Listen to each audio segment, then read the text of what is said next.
से, चूड़ी कंगन सैया बाबा धाम से, ले अइहा मेकअप के दुकान से, चूड़ी कंगन सैया बाबा धाम से, टूटे नहीं लई है आराम से, बतिया तो सुन लो ध्यान से, ले अइहा मेकअप के दुकान से, चूड़ी कंगन सैया बाबा धाम से, ले अइहा मेकअप के दुकान से, चूड़ी कंगन सैया बाबा धाम से, ले अइहा मेकअप के दुकान से,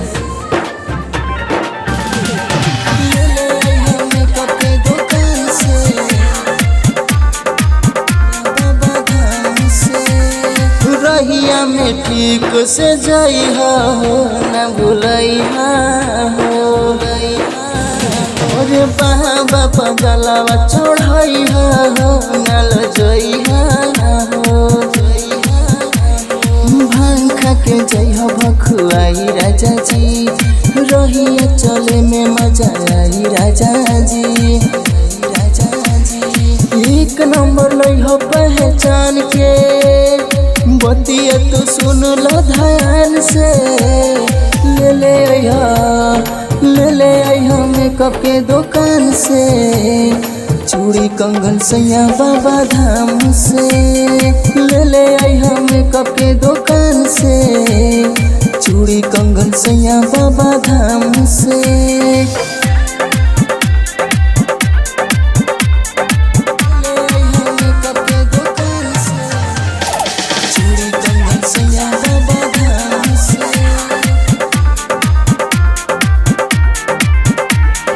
जाता रो देव घर नगरिया हो, संवरिया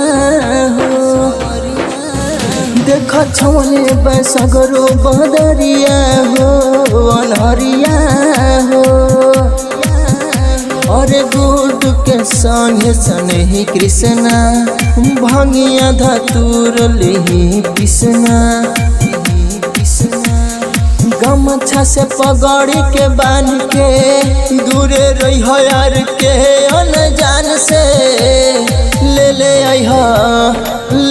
अइहा मेकअप के दुकान से,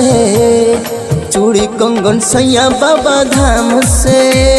ले अइहा मेकअप के दुकान से, चूड़ी कंगन सैया बाबा धाम से। जय श्री